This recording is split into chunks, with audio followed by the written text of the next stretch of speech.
Hey everyone, Lender Laura here, Senior Loan Officer with Universal Lending, bringing you some top secret information.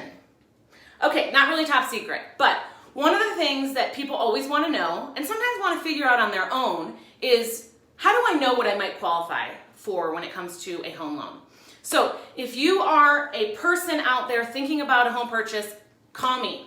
But if you want to try to figure this out on your own, just generally, I'm going to give you the calculation right now. If you're a real estate agent or one of my business partners, I want you to send this to your buyers because they need to understand that it's possible, and they need to understand that if there's work to be done, we need to start about 6 months out from when they're ready. Okay, so here we go. Hopefully this makes sense. I'm going to go fast. I have got an example here, Jack and Jill. They're going to buy a house, or they want to know if they qualify for a purchase. So, Jack, they both make $60,000 a year. That's $120,000 per year.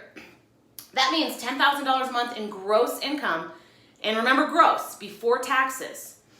Now, we're going to look at credit score. We've got Jack with a 680. We've got Jill with a 780.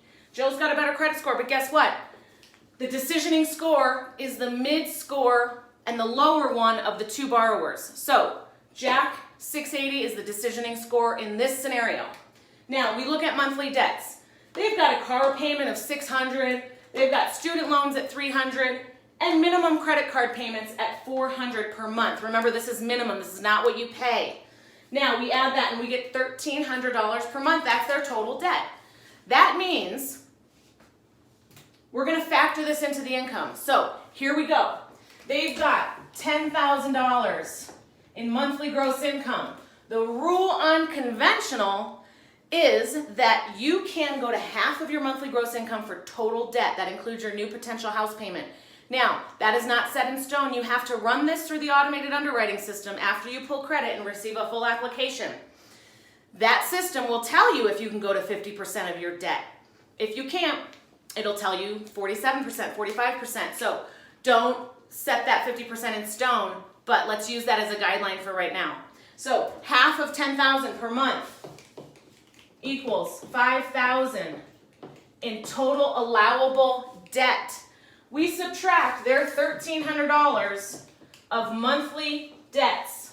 That leaves us with $3,700 for a potential mortgage payment.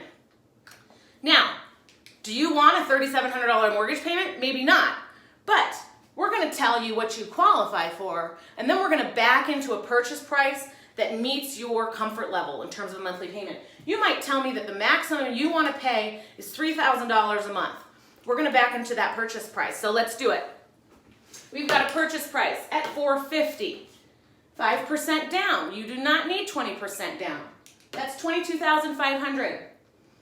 Right now, let's say Jack's got that 680 credit score.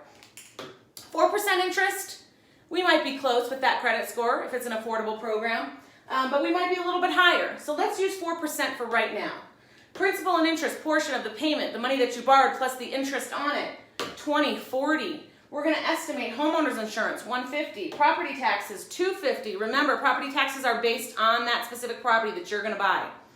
Mortgage insurance, if we're going by Jack's credit score, that mortgage insurance is going to be more expensive. That MI, mortgage insurance, is based on credit score, debt ratio, and how much you're putting down. So if we were able to use Jill's 780 credit score, the mortgage insurance would be much cheaper at $146 roughly. So when we total that up, that monthly payment comes between $25.87 and $28.25.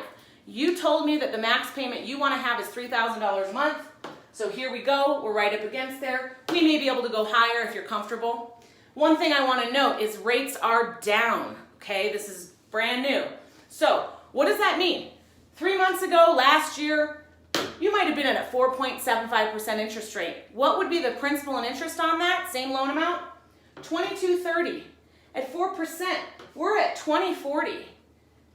Because you're going to buy now, you just gave yourself $190 in more purchase power, or $190 per month, okay? What does that mean? That's almost to $500,000 that you would have paid the same monthly payment. So, again, when you're calculating what you might qualify for, There are online calculators. There are online calculators for monthly payments. Be wary of that. They're not always accurate, so please contact me. Let's get your numbers figured out so that you can start preparing for a home purchase. Thanks for watching.